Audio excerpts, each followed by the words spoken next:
And yet, within days, you've been arrested. You're charged with a category A1 offence, an imprisonable offence. The bit that I don't understand is you pleaded guilty. Yeah. Were you bullied into that in some way?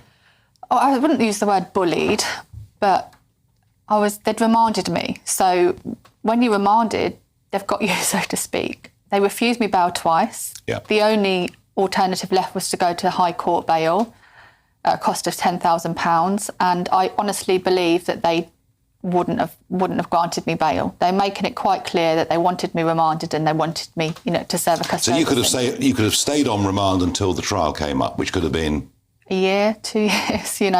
It could. You're looking at the average. People are waiting for a year minimum for a trial at the moment. There's a backlog in the court. So even had I have gone not guilty and gone to trial, there's a massive chance I'd have been still sitting there today in prison. On remand. Yeah. Or I'd have done the same amount of time. Yeah.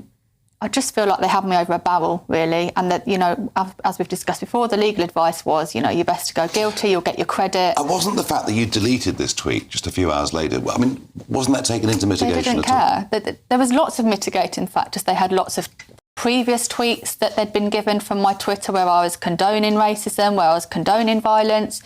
There was a tweet, because obviously the tweet that I made was made on the day that those children were murdered. Yeah. And obviously the riots didn't start then for probably a good week afterwards.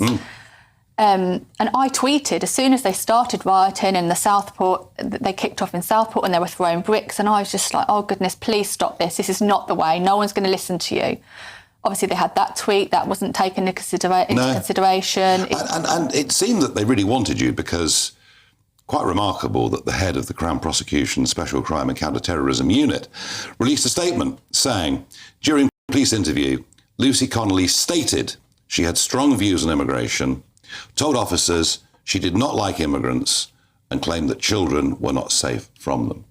Of which I didn't say. And it's not about liking the immigrants, is it? I'm sure most of them are very nice. So you're saying that what a senior figure in the Crown Prosecution Service said is not true? It's not true. And I can prove that. I stand by that. They've got a transcript of my interview in the police. I gave a full and frank interview, as advised by the solicitor that was there. At no point in the interview did she kick me under the table or stop the interview or anything like that.